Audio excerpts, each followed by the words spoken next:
고린도전서 9장 말씀을 전하겠습니다. 9장 1절부터 18절 말씀까지. 나는 복음을 위해 포기할 수 있는가?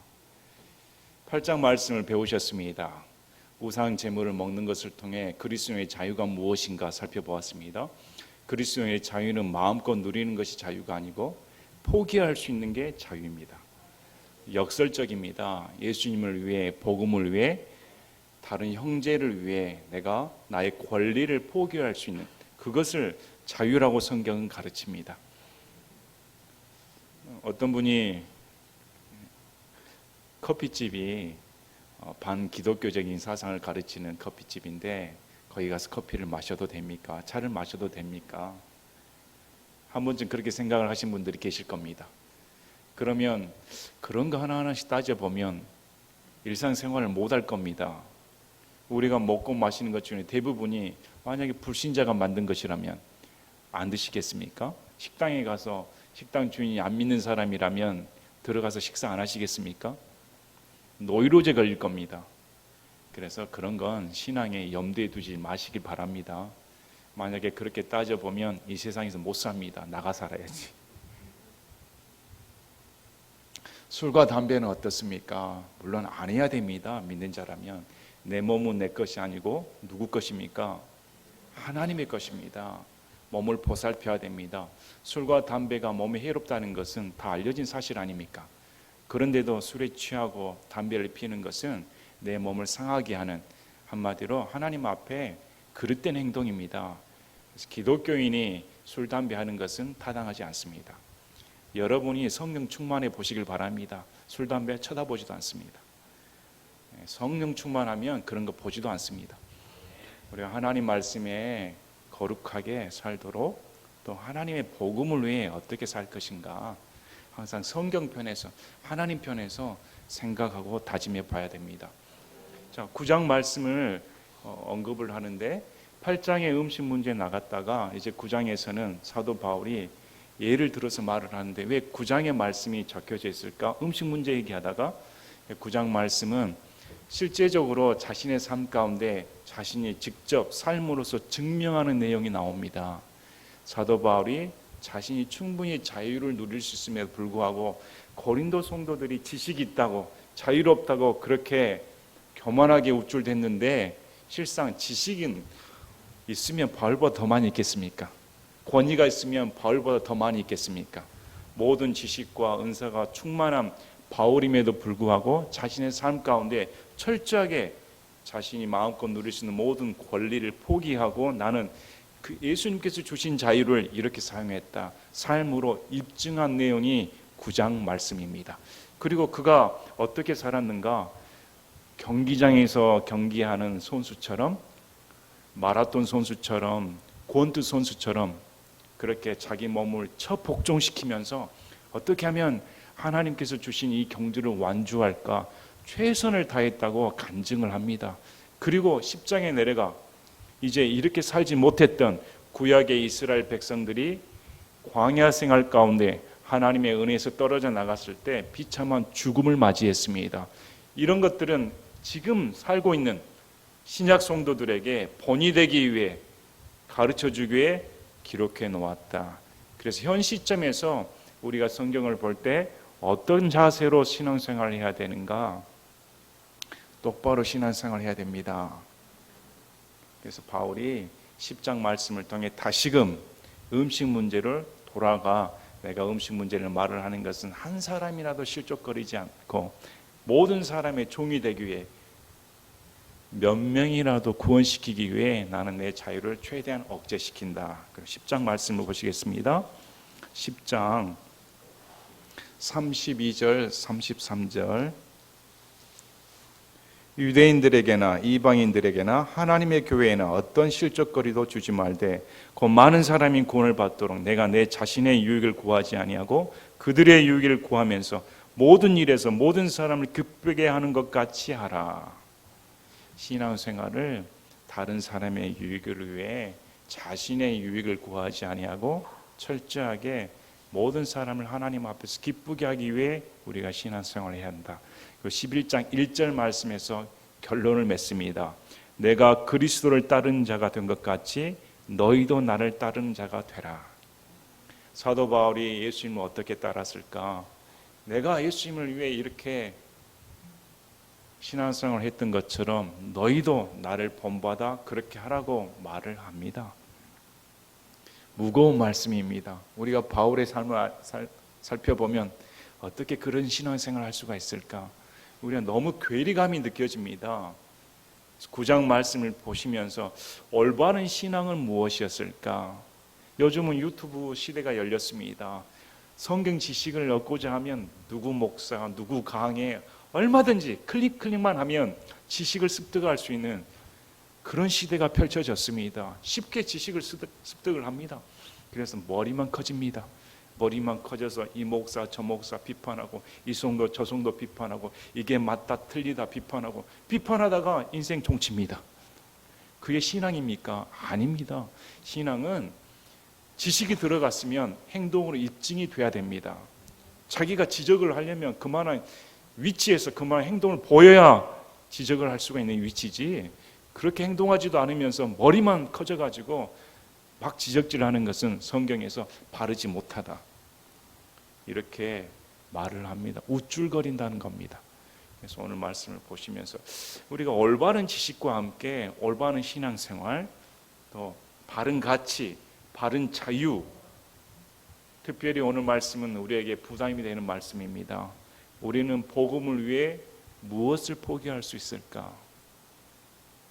사람들은 복음 생각하면 얻는 것만 생각합니다. 구원을 얻어야겠다, 복을 받아야겠다, 자녀가 잘 돼야겠다, 이 세상 살 가운데 평안을 누려야겠다, 뭐든지 얻는 것만, 플러스 인생살이만 생각을 합니다.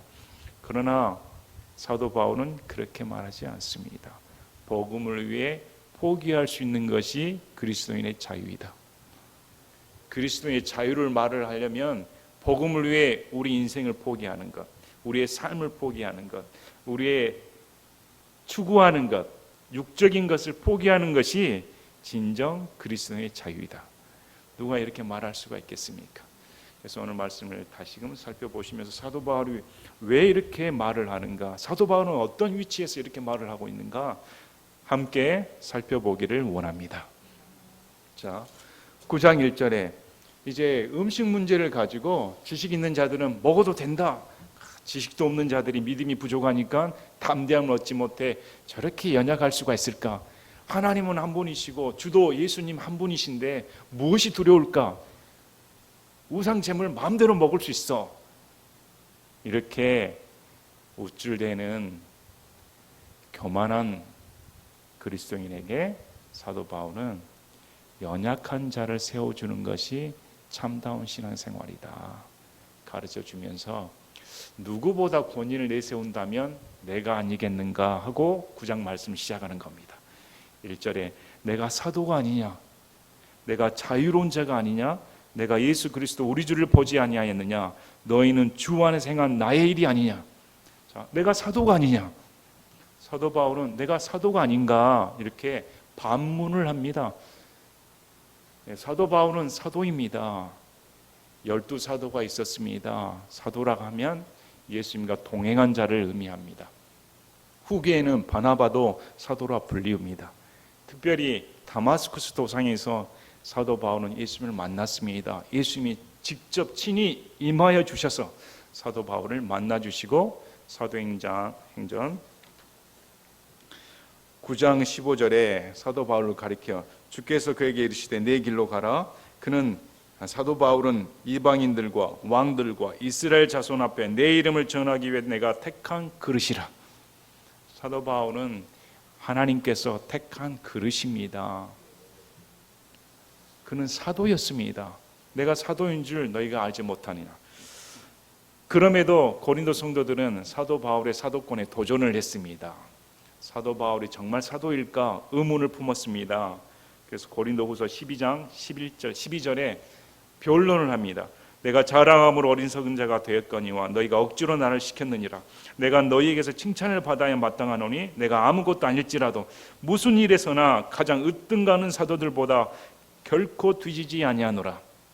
으뜸가는 사도, 베드로를 포함한 그런 사도들에 비해 절대 뒤처지지 않는다. 이렇게 사도 바울이 말하면서 진실로 내가 너희 가운데서 모든 인내와 표적들과 이적들과 능한 행위들로 사도의 표적들을 행하였노라. 사도들에게 동반된 특정한 기적, 표적, 이적이 존재하였습니다. 그러므로 오늘날은 사도가 존재하지 않습니다. 오늘날 사도라 하면 존재하지 않습니다. 왜 그럴까요? 에베소서 3장 5절 6절에 그분께서는 이제 자신의 거룩한 사도들과 대언자들에게 성령을 통해 이 신비를 계시한 것 같이 다른 시대들에서는 사람들의 아들들에게 그것을 알리지 아니하셨는데 이 신비는 곧 복음으로 말미암아 이방인들이 그리스도 안에서 동료 상속자가 되고 같은 몸에 속하게 되며 그분의 약속에 참여하는 자가 된다는 것이라. 교회의 신비를 2000년 전에 하나님께서는 사도들과 대언자들을 통해 계시해 주셨다. 여러분, 교회가 지금 계시되었습니다. 성경이 존재합니다. 교회는 성령님의 임하시는 말미암아 사도들과 대언자들의 기초 위에 세워졌다고 에베소서 2장 19, 20절에도 동일한 말씀을 주십니다. 사도들에게 표적은 하나님의 말씀이 이 사도들의 말씀과 동등한 말씀이다. 사도를 통한 이 말씀이 곧 하나님의 말씀이다. 그런 증거로 기적과 표적과 이적을 주신 겁니다. 그래서 오늘날 성경이 존재하는 시대에 내가 사도다 하면 얼른 그 사람 멀리해야 됩니다. 그 사람 멀리해야 됩니다. 전혀 성경을 모르는 사람이다. 이렇게. 그래서 이제 지금 사도 바울이 내가 사도가 아니냐? 그래요, 사도 맞습니다. 이 말을 한 이유는 내가 권위가 있는 사람이다. 사도들의 권위에 순종해야 됩니다. 내가 자유로운 자가 아니냐? 예수 그리스도로 말미암아 사도 바울은 자유로운 자였습니다. 누구보다 자유를 누리려면 사도만큼 자유로움을 누릴 자가 없습니다. 내가 자유로운 자가 아니냐? 특별히 그는 로마 시민권자입니다. 특별한 로마 시민권자로서의 자유로운 삶을 부인할 수가 없습니다. 그 다음에 내가 예수 그리스도 우리 주를 보지 아니하였느냐? 고린도 성도들은 서로 계시를 받았다고 난리였습니다. 서로 지식 자랑했습니다. 내가 예수님을 더 사랑한다. 난 특별 계시를 받았어. 이렇게 우쭐댔습니다. 그런 성도들에게 지금 사도 바울이 나는 직접 예수님을 만났다. 이렇게 말함으로 말미암아 너희들은 내 말에 복종해야 된다. 예수님이 특별히 나에게 말씀을 증언하게 해줬다. 이렇게 권위를 내세웁니다. 또 너희는 주 안에서 행한 나의 일이 아니냐. 고린도 성도들은 바울로 말미암아 구원을 받게 되었습니다. 사도 바울이 개척한 개척교회입니다. 그래서 너희는 나로 말미암아 구원을 받게 된 하나님께서 나를 통한 일이 아니냐 이렇게 말을 합니다. 그래서 2절에 다른 사람들에게는 내가 사도가 아닐지라도 분명히 너희에게는 사도이니 너희는 주 안에서 나의 사도직의 봉인이라. 다른 사람 제껴놓더라도 너희는 나로 말미암아 구원을 받게 된 나는 너희의 사도라는 것을 너희가 봉인해줬다. 봉인은 풀 수가 없습니다. 물을 수가 없습니다. 확증입니다. 도장 찍는 것과 같습니다. 너희 자체가 증거인데 어떻게 사도 바울의 사도의 권위를 무시할 수가 있습니까?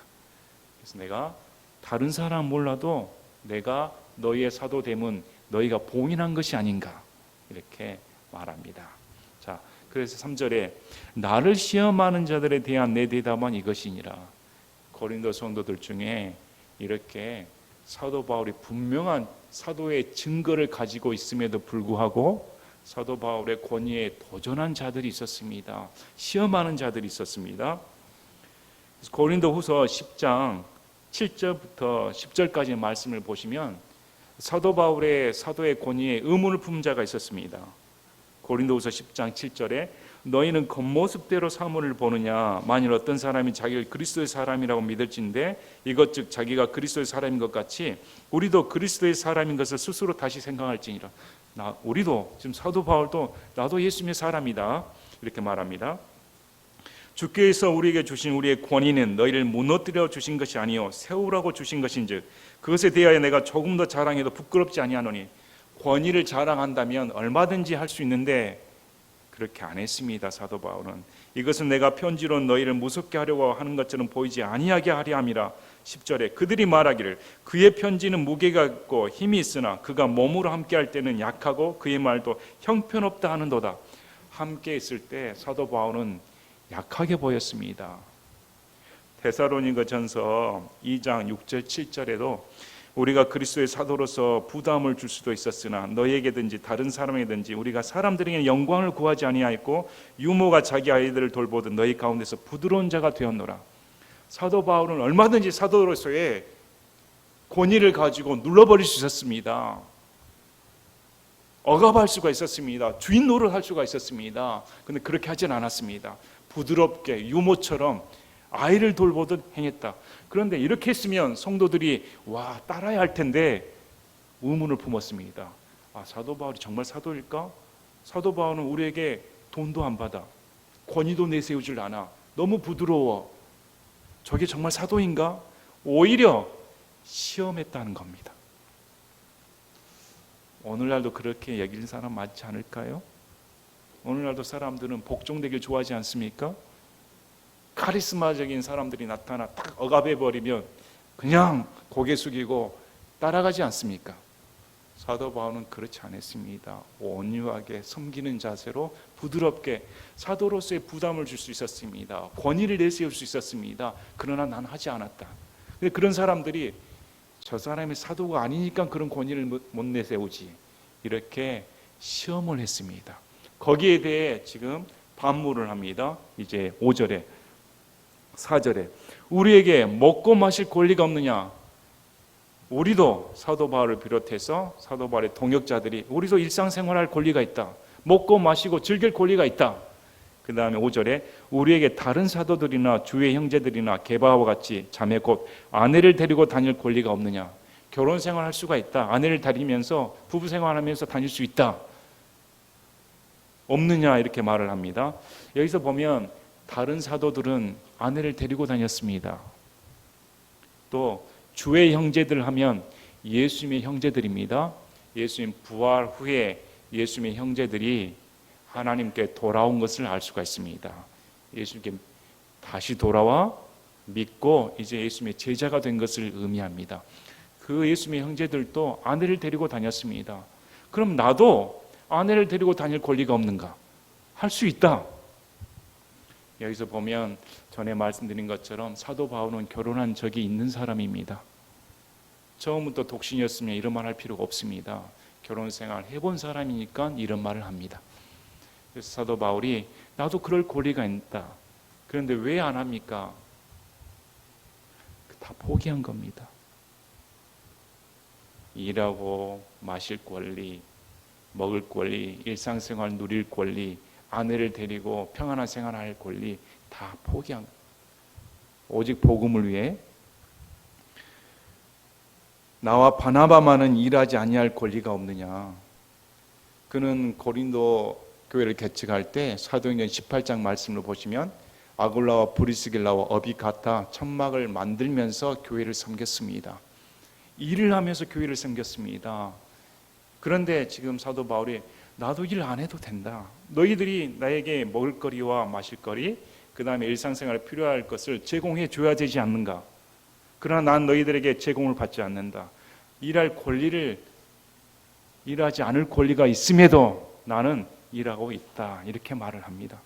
자, 그래서 7절부터는 의문의 여지가 없습니다. 목회자를 섬겨야 하는 것은 의문의 여지가 없습니다. 당연히 섬겨야 됩니다. 목회자가 사례비를 받아야 됩니다. 많은 사람들이 목회자가 사례비를 받지 않고 자비량을 하는 것을 좋게 여길 수도 있습니다. 그러나 성경에서는 목회자는 당연히 성도들이 목회자뿐만 아니라 가정을 보살펴 줘야 됩니다. 이게 성경적입니다. 자, 보시길 바랍니다. 어느 때고 누가 자기 비용을 들여 전쟁에 나가느냐? 누가 포도원을 만들고 그것의 열매를 먹지 아니하느냐? 누가 양떼를 먹이고 그 양떼의 젖을 먹지 아니하느냐? 세 가지 우리가 일상생활에서 보통 사람들이 영위하는 생활에서 세 가지 예를 들며 왜 목회자가 사례비를 받아야 되는가? 그게 당연한가 가르쳐 줍니다. 사도 바울이 너희들에게 사례비를 받아야 되는 게 왜 당연한가? 누가 자기 비용을 들여 전쟁에 나갑니까? 여기 군인 왔습니다. 자기 돈 내고 군대 다닙니까? 군인 맞지요? 나라에서 먹여주고 입혀주고 돈 줍니다. 생활비 대줍니다. 나라에서 왜 군인으로 사용을 해야 되니까. 그럼 두 번째는 왜 포도를 만듭니까? 열매를 걷기 위해. 그냥 눈요깃개로 만든 사람 없습니다. 왜 양을 키웁니까? 젖을 먹기 위해. 이 세 가지는 목회 사역과 똑같습니다. 동일합니다. 그리스도인의 사역자가 군인입니다. 포도를 관리하는 농부입니다. 양을 먹이는 목자입니다. 이 세 가지가 그리스도의 사역자를 비유한 말입니다. 일반적인 상식적으로도 이 세 가지가 당연한 거 아닌가 이렇게 말을 하며 내가 사람으로서 이것들을 말하는가? 일반 사람들이 말하는 것을 내가 예를 드는가? 자, 율법도 같은 것을 말하지 않은가? 일상생활에서도 이렇게 말을 하는데 성경에서도 동일한 말을 한다. 모세의 율법에 너는 곡식을 밟는 소의 입에 마개를 씌우지 말라 하고 기록되었나니 하나님께서 소들을 위해 염려하시느냐. 이것은 신명기 15장 4절 말씀입니다.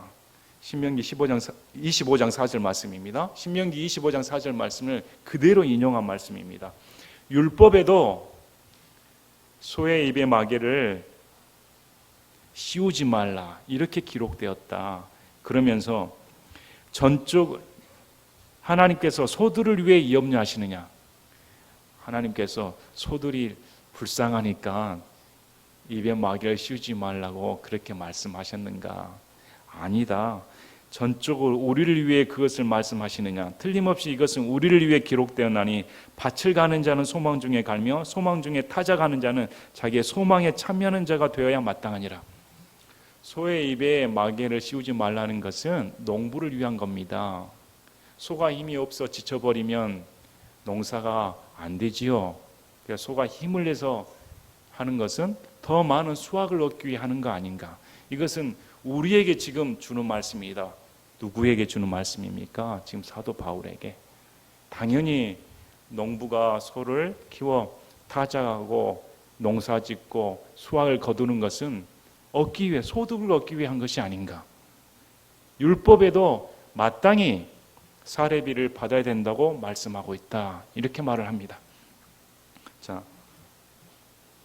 이 말씀은 디모데전서에도 또 동일하게 말합니다. 디모데전서 5장 17, 18절에 한층 더 나아가 말을 합니다.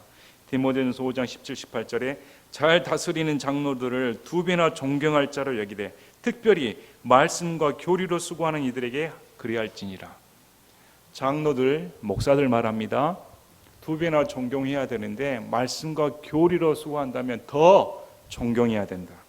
성경 기록이 이르기를 너는 곡식을 밟는 소의 입에 마개를 씌우지 말라 하고 또 일꾼이 자기 품삯을 받는 것이 합당하니라 하느니라.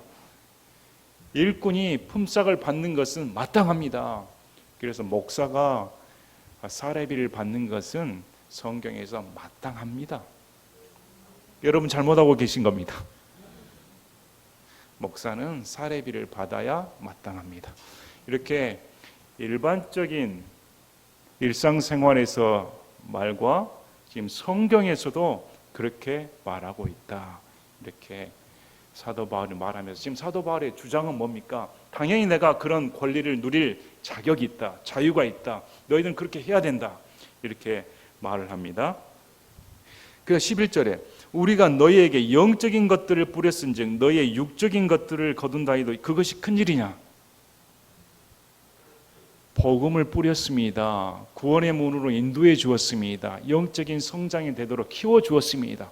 이렇게 수고를 했다면 육적인 것, 음식, 먹을 것, 재물, 돈, 다른 것들 이런 것들을 거둔들 그게 부족한가?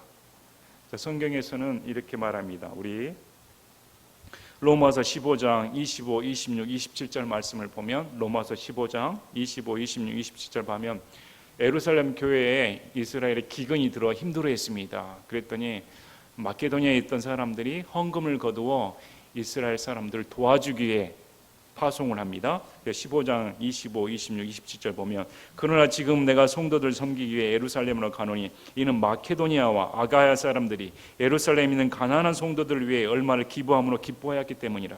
참으로 그 일로 인해 그들이 기뻐하였느니라. 또한 그들은 저들에게 빚진 자들이니 만일 이방인들이 저들의 영적인 것들에 참여하였거든 육신의 것들로 저들을 섬기는 것도 그들의 의무니라. 의무라고 나옵니다. 기독교는 유대교로부터 나왔습니다. 우리 예수님은 이스라엘 사람입니다. 유대인이십니다. 그래서 이방인들은 유대인들에게 고마워해야 됩니다. 예루살렘 교회에 고마워해야 됩니다. 육적인 빚을 졌다고 말합니다. 영적인 것으로 빚을 졌으면 육적인 것을 갚으라는 것이 의무입니다. 그래서 사도 바울은 영적인 것으로 내가 너희를 보살폈다면 육적인 것을 거둔 것이 마땅하지 않는가? 이해하시겠습니까?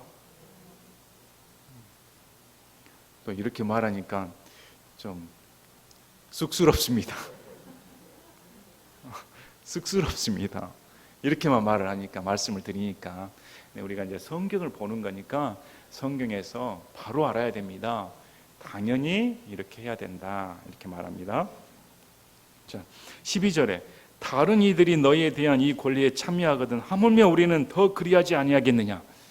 자, 지금 다른 이들은 이 권리, 너희들에게 물질적인 것을 요구할 권리를 하고 있다고 말합니다. 그러니까 다른 사람들은 고린도 성도들로부터 받고 있었습니다. 우리도 그렇게 할 수 있었는데 너희들 그렇게 하고 있지 않은가? 나는 안 한다. 안 하는 이유가 뭡니까? 그럼에도 불구하고 우리가 이 권리를 쓰지 아니하고 모든 것을 참는 것은 우리가 그리스도의 복음을 가로막지 아니하려 함이라. 참으로 놀라운 말씀을 합니다. 예수 그리스도의 복음을 위해 모든 것을 참는다. 이 권리를 충분히 누릴 수 있음에 불구하고 누린다면 사도 바울이 더 많이 누려야 됐습니다. 그런데도 나는 이 권리를 행사하지 않는다. 그 이유가 예수님의 복음에 방해가 될까 봐. 고린도 교회는 개척교회였습니다. 물질적으로 그렇게 부유하지 않을 수 있습니다. 시험거리가 될 수 있습니다. 개척하자마자 사도 바울이 물질 내놔, 나 섬겨, 이러면 성도들이 시험에 들 수 있습니다. 목사가 돈 요구한다. 목사가 교회를 위해 치리하고 자기 배를 따뜻하게 하려고 한다. 만약에 그런 말이 들려오면 사도 바울은 아예 제해버렸습니다. 예수님의 복음을 위해서라면 모든 것을 포기해버립니다. 놀랍죠? 오늘날 물론 목사가 부자가 될 수도 있습니다. 그러나 이 말씀을 보시기 바랍니다. 만약에 목사가 부자가 되어 성도들에게 시험거리가 된다면 사도 바울은 다 포기해버렸을 겁니다. 사도 바울은 만약에 그게 예수님의 복음에 방해가 된다면 다 포기해버립니다. 참 놀랍지 않습니까? 사도 바울은 모든 것을 참는다. 참으로 인내가 강한 사람이었습니다. 그는 복음에 매여 모든 것을 내놓은 사람이었습니다. 모든 것을 포기할 수 있는 사람이었습니다. 우리는 어떨까요? 우리는 우리가 누리는 것이 얼마일까요? 우리는 우리가 누리는 거 포기할 수 있을까요? 우리는 이렇게 떳떳하게 말할 수 있을까요? 우리는 어떻게 신앙생활을 할 수 있을까요? 물론 저도 마찬가지입니다. 예전 말씀 준비하면서 너무 부끄러워서 너무 양심이 찔리고 나는 어떻게 신앙생활을 하고 있었을까? 난 뭘 바라보고 신앙생활을 하고 있는가? 성경하고 너무 거리가 먼 것이었습니다. 성경에서 제시하는 신앙과 내가 생각하는 신앙이 너무나 괴리감이 있으니까 난 도대체 어떻게 신앙생활을 하고 있는가? 한참 멀었다 생각이 듭니다. 사도 바울은 나는 예수 그리스도의 복음을 위해서라면 모든 것을 참고 포기한다, 이렇게 말합니다. 자, 거룩한 것들에 관하여 섬기는 자들이 성전에 속한 것들로 사는 줄 너희가 알지 못하느냐? 제단에서 섬기는 자들이 제단과 함께 헌물에 참여한 자들임을 알지 못하느냐? 다시 구약의 율법에 말씀하신 것을 세웁니다. 민수기 18장 21절을 보면 보라, 내가 레위 자손이 섬기는 일 곧 회중의 성막에서 섬기는 일로 인하여 이스라엘 안에서 10분의 1을 다 그들에게 상속재산으로 주었느니라. 바치는 헌물 중에 10분의 1을 따로 레위 자손에게 주었습니다. 이스라엘 자손에게 안에서 10분의 1을 레위 자손을 위해 주었다. 그래서 거룩한 제사장, 이를 섬기는 제사장도 성전에 나오는 사람들로 인해 먹었다면 당연히 현재 우리도 마찬가지다, 이렇게 말을 합니다. 이와 같이 주께서도 복음을 선포하는 자들이 복음으로 살 것을 정하셨느니라. 우리 예수님께서 복음을 선포하는 자들은 복음으로 살아라, 마땅히 복음을 듣는 자들이 먹여 살려야 된다, 이렇게 말을 합니다. 그 말씀이 어디 있을까요? 마태복음 10장 10절과 누가복음 10장 7절에 동일한 말씀이 있습니다. 마태복음 10장 12사도를 파송하시면서 10절에 여행을 위해 진보딸이나 덧옷 2벌이나 신이나 지팡이들 준비하지 말라.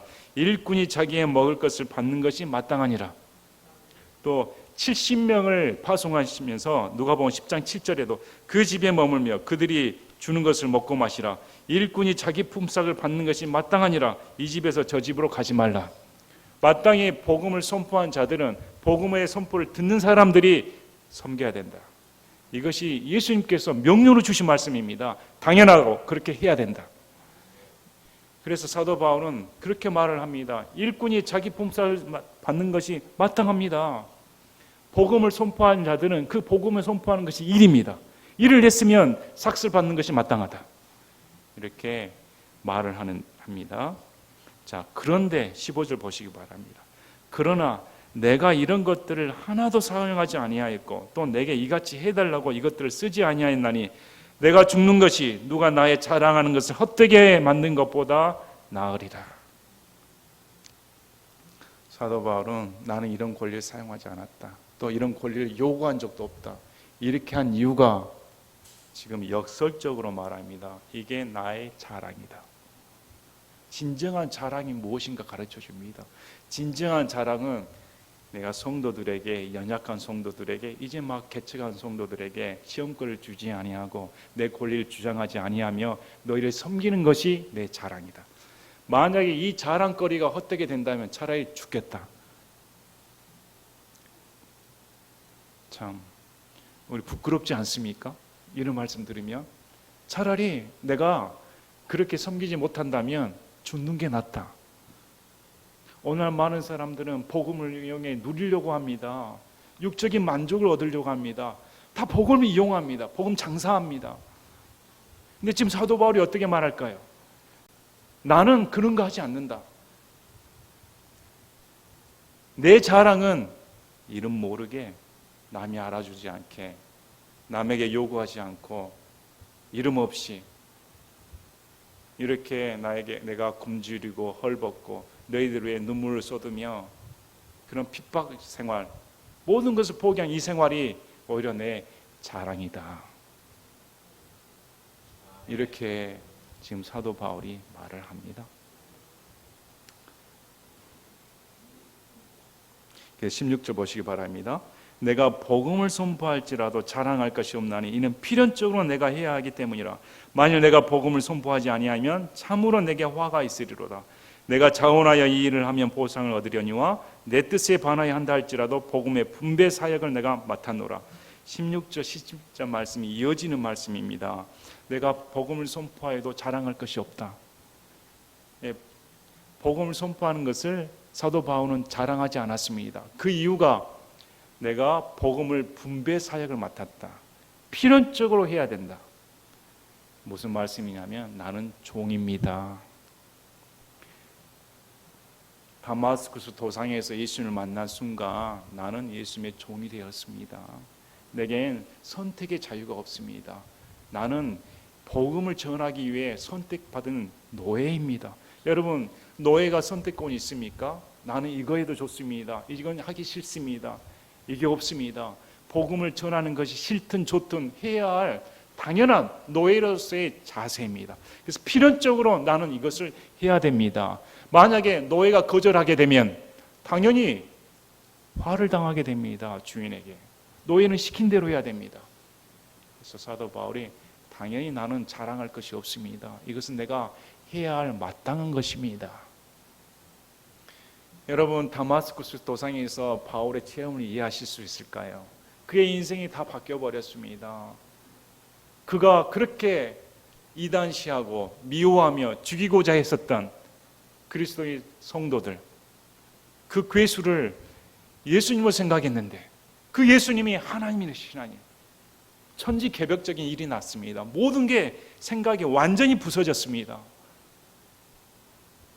그 모든 생각을 통해 모든 일생이 이제 오직 복음을 위해 투신한다. 오직 복음을 위해 모든 것을 헌신한다. 오직 그 생각뿐이었습니다. 복음을 위해서라면 자신의 전 인생을 포기해버렸습니다. 우리가 누릴 수 있는 것, 즐거움, 맛봄, 즐거운 인생, 쾌락, 소소한 것들 전부 다 복음을 위해서라면 포기해버린다. 이렇게 지금 사도 바울이 말합니다. 그래서 18절에 그런즉 나의 보상이 무엇이냐? 진실로 내가 복음을 선포할 때 그리스도의 복음을 값없이 선포하고 이로써 복음 안에 있는 나의 권리를 남용하지 아니한 것, 그것이로다. 여러분, 여러분의 보상은 무엇입니까? 우리는 11조를 이만큼 냈으면, 헌금을 이만큼 냈으면, 내가 새벽 기도를 이만큼 했으면 하나님이 내게 보상을 해 주실 거야. 이번엔 시험에 합격시켜 주실 거야. 좋은 취직을 주실 거야. 건강을 주실 거야. 그래, 이 세상에서 편하게 누린 것이 나는 보상이야. 예수님을 위해 이렇게 희생했으니 이만한 보상은 받아야 되지. 여러분의 보상은 무엇입니까? 여러분 어떤 보상을 바라보고 신앙생활을 하십니까? 지금 사도 바울은 자신의 보상이 뭐라고 말씀하신지 아십니까? 내가 내 권리를 다 포기하고 성도들을 섬길 수 있는 그 자체가 내겐 보상입니다. 놀랍지요? 우리 흔히 이렇게 생각하시면 됩니다. 왜 그렇게 헌금을 많이 하십니까? 왜 그렇게 예배당을 위해 봉사하십니까? 왜 목사님은 사례비도 받지 않으십니까? 왜 저 성도님은 저렇게 아침에 나와 일찍 봉사하고 계실까? 청소하고 다 뒷정리하고 누가 안 보는 가운데서도 나와 예배당 다 관리하시고 이런 걸 왜 할까? 이렇게 할 수 있는 것이 제게 보상입니다. 하나님께서 제게 물질을 주시고 하나님께서 제게 예배당을 위해, 교회를 위해, 성도들을 위해 섬길 수 있는 마음을 주시고 하나님께서 건강을 주셔서 이렇게 활동할 수 있게 하시니 이게 제 보상입니다. 여러분의 보상은 무엇입니까? 여러분 과연 어떤 보상을 바라보고 신앙생활을 하십니까? 과연 나는 무엇을 포기할 수가 있습니까? 오늘 바울을 보시길 바랍니다. 우리가 지금 누리고 있었던 것들 얼마나 우리는 누리고 있을까요? 이 모든 것들을 복음을 위해서라면 다 포기해버린다. 그래서 자유가 무엇인가? 진정한 신앙이 무엇인가? 사도 바울이 우리에게 가르쳐 줍니다. 자유는 마음껏 먹고 마시고 누릴 그 자유를 자유라고 말하지 않습니다. 예수님께서 우리에게 허락하신 자유는 복음을 위해 포기할 수 있는 자유를 허락해 주셨다. 우리에게 복음은 무엇입니까? 과연 내게 주신 이 복음을 위해 나는 생명을 걸 수 있을까? 나는 복음을 위해 어떤 것을 희생할 수 있을까? 나는 복음을 위해 무엇을 포기할 수 있을까? 여러분 자문해 보시길 바랍니다. 여러분에게 주어진 복음을 위해 무엇을 포기할 수 있습니까? 그래서 사도 바울은 이 복음으로 말미암아 자신의 전 인생, 자신의 모든 것이 예수님으로 말미암아 구원받은 그 은혜가 너무도 크고 복음을 전하지 않고서는 견딜 수가 없어서 복음에 방해되는 모든 것들은 다 포기해버렸습니다. 복음의 방해거리, 전파하는데 시험거리 되는 것은 다 포기해버린다. 우리가 이런 자세를 가져야겠습니다. 저도 1990년 9월 20일 저녁 7시를 잊을 수가 없습니다. 그때는 우리 예수님이 저를 만나주신 시각이었으니까 정말로 그분이 저를 찾아와 주셨습니다. 제 인생이 완전히 바뀌었습니다. 오직 예수님만을 위해 살겠다. 정말 천국과 지옥이 있습니다. 천사가 있고 마귀가 있습니다. 실제로 존재하는 이런 것들이 내 삶 가운데 펼쳐지니까 오직 예수님을 위해 살겠다. 모든 것을 바쳐서 살겠다. 그랬는데 어느덧 내 마음 가운데 세상 사람이 들어오고 한마디로 세상과 그냥 성령 충만하지 아니하고 내가 신앙생활을 열심히 하고 있는지 아닌지 그냥 시간이 지나고 가는지 어떤지 과연 나는 무엇을 바라보고 살고 있는지 한참 뒤떨어져 버렸다 이렇게 생각이 듭니다. 과연 나는 예수님을 포기하는 것이 무엇인가? 어떤 분은 제게 병원 일도 힘드실 텐데 어떻게 교회를 하십니까? 실상 그걸 들으면 참 부담이 됩니다. 나는 한 게 없는데 실제로 그렇게 힘들지 않은데 옆에 분들이 그런 말을 하면 내가 정말 크게 고생하고 크게 힘들고 크게 한 것처럼 부풀려진 것 같아서 너무 부끄럽습니다. 다시금 말씀을 보면서 내가 나도 포기할 게 많구나. 나는 무엇을 위해 신앙생활할 수 있을까? 더 열심히 주와 복음을 위해 섬겨야겠다. 더 성도들을 위해 또 교회를 위해 정말 힘닿는 대로 애써야겠다. 이 생각을 다시금 해봅니다. 여러분 오늘 말씀을 들으시면서 어떤 생각이 드십니까? 여러분의 예수님은 누구십니까? 여러분이 구원받은 그 들은 복음은 어떤 복음이십니까? 여러분의 들은 복음이 정말 여러분을 변화시켰습니까? 정말 여러분이 들은 복음이 여러분을 굴복시키고 있습니까? 여러분이 들은 복음에 의해 과연 내가 굴복당하고 있습니까? 다시 말씀을 보시면서 한번 내가 신앙생활을 제대로 하고 있는가? 내가 어떤 예수님을 믿고 있는가? 내가 어떤 그리스도를 따르고 있는가? 다시금 생각해 보는 시간 되시길 바랍니다. 그리고 우리도 바울처럼 나의 작은 욕정, 나의 작은 요깃거리, 하나님 역사의 방해거리 이것을 기꺼이 내놓을 수 있는 저와 여러분이 되시기를 바랍니다. 제가 기도하고 마치겠습니다.